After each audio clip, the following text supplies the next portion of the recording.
Good morning, folks. If you haven't heard, we have a potential new meteor shower visible mostly to the northern hemisphere coming at the end of this week. Most estimates put zenith rates around 75 to 100 meteors per hour, which would make it one of the better showers we get this year. It's important to understand that this meteor shower, if it exists, will be due to the activity of Comet Linear back in the 1800s, when scientists believe it was highly active. This is the position from one day from now, but back in 1868. This is a vital point because there's been some shenanigans on YouTube about some potential huge boulders and potential devastation due to incoming meteor impacts. This is false. There is no debris field that anyone is actually tracking. There is a dust field. We don't need to track anything. Comet Linear is still around, but it's a puny little thing and mostly throwing off dust and ions. I will be outside watching for it. I suggest you do the same in the hours before sunrise, but don't you worry about any big rocks, folks. Not one bit. Just enjoy the show. Today's a good day to go watch our El Nino video from April 23rd. I'll link it for you beneath this video. Every day it looks like we're more and more certain to have one, and it also appears that we may begin to see the return of heat much sooner than expected. If it's not your first day here, you know global warming is really climate extremes, and the cold extremes have been dominating lately. But the April Global Climate Report seems to show that we may be shifting back to heat now. We have a good deal more heat events than cold, although we did set yet another high record ice extent at Antarctica.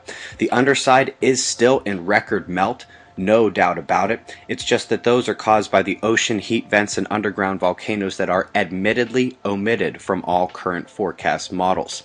Anyway, that doesn't change the fact that we had a global shift back to the other extreme, and to see it we compare the 2014 year-to-date records with those of just the last month for the US and globe.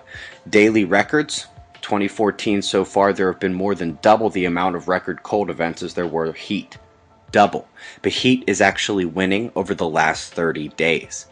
Heat has double the monthly cold records in the last 30 days, but is still getting lambasted by cold over the entire year to date by a factor of 4. All-time records are the only place that heat has not jumped ahead of cold in the United States. Bit calm there, so let's go global. Heat winning the daily records over the last 30 days, but still 50% behind for 2014 on the whole. Heat dominating monthly records lately, but getting dominated over 2014 so far. Again, the all-time records are not helpful. And remember, folks, this is not about winter or summer. It is about records for that time of year.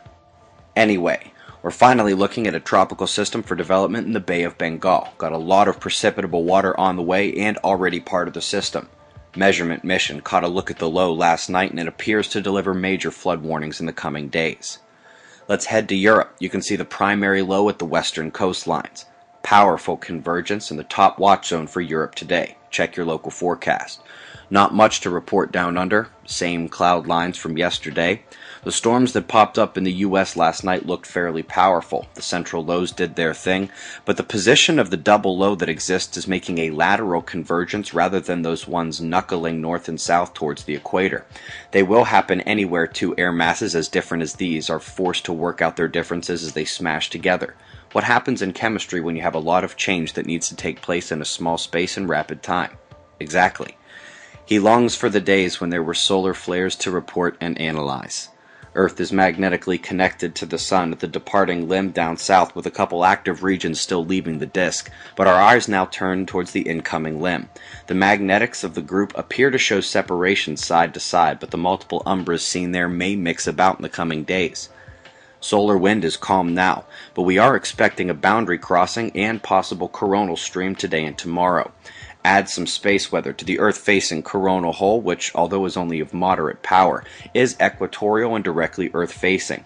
Our earthquake condition index dropped into C range last night, but we are now going to rise back up today into an uptick. South Pole already getting us started.